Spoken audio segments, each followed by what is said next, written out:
Lynching Rand Paul. I watched the social media go nuts. All of a lot of them are bots out there that are driven by AI that are basically set up to go after anyone who questions the current administration. It is what it is. It works on both sides. Again, to all of you people out there that were jumping up and down and applauding the President of the United States blowing up a supposed drug boat in the Caribbean off of Venezuela. Again, purportedly, I just got to ask a question. You guys believe in due process at all? Now, again, I have gone off on rants about the terrible drug problem we have in our country, fentanyl, and the deaths that have been involved with this. First and foremost, and again, you got all these various different social media people. Hey, the problem blowing up fentanyl boat. It's not fentanyl. Okay, it's Venezuela. It's cocaine. Okay, it's not fentanyl. If it was a drug boat, it was cocaine. I don't care. Blow it up anyway. Okay. You do understand that this is a bit of a slippery slope. Now, again, if the President of the United States wants to use the United States military to go after drug cartels, I think that's a conversation worth having.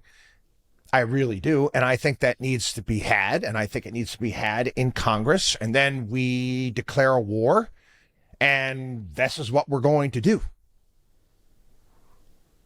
I don't think ordering a drone strike or whatever that was in the Caribbean on a boat that may or may not have been carrying drugs is a very good look for a nation that prides itself on the rule of law and the United States Constitution, which we're supposed to follow. So Rand Paul, boy, oh boy, the MAGA type really went after him. They really did. You had the Vice President, J.D. Vance, come out and say that the strike on a small Venezuelan boat was the highest and best use of our military. Paul responded, "What a despicable and thoughtless sentiment it is to glorify killing someone without a trial." Again, Paul has been consistent throughout the years in regards to unchecked military power. Supposedly, the attack killed 11. Okay.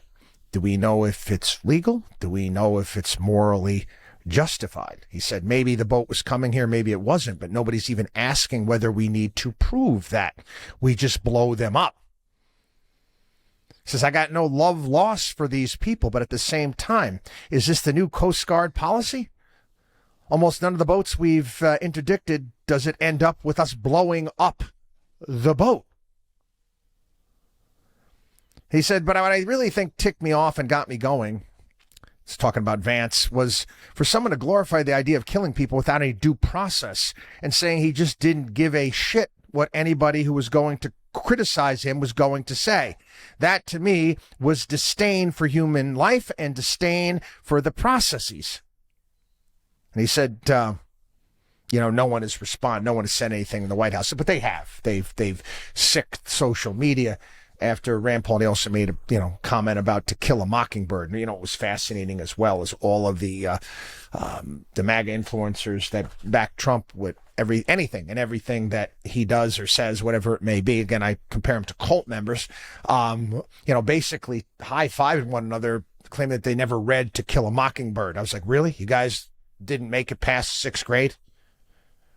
I got a sinking suspicion that you were supposed to read that back in around sixth grade, if I'm not mistaken. Like, you taking pride in your ignorance? Anyway, again, and you saw that Paul was very consistent in this, and that's basically what you should ask for in politicians.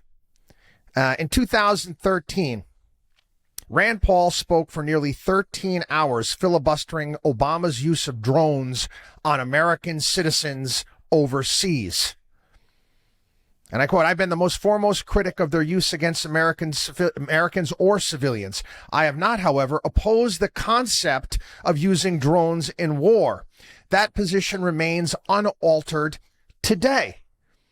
The recent drone attack on a small speedboat over 2,000 miles away was in no way part of a declared war and defies our long-standing Coast Guard rules and practices, along with any concept of due process." Again, I welcome, okay? You want to challenge me on this? Fine. Okay, I know. I've gone over the numbers here, the types of deaths when it comes to fentanyl. You want to know something? You want to know who's killed more people than any of these little drug mules from Venezuela? How about the Sackler family there with OxyContin, for crying out loud?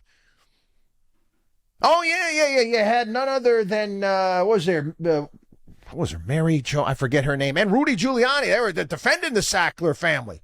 Oh, sure, they paid a fine, but they're still billionaires, and they didn't do any jail time. You're going to blow up their mansion with a drone? No, they make too big of political donations, for crying out loud. Okay? So spare me the BS. You want to go after the cartels? Have at it. Have at it. Good luck. I don't know how you're going to do it. Again, you're going to have to basically invade Mexico. Yeah, last election that took place, you had one assassination happening after another. They're entrenched in everything they do. That's what they are. That's the big business down there. You got tourism, and then you got, we sell drugs to America. I got a better idea. Maybe we just should stop taking the drugs. Problem solved. WatchDog on WallStreet.com.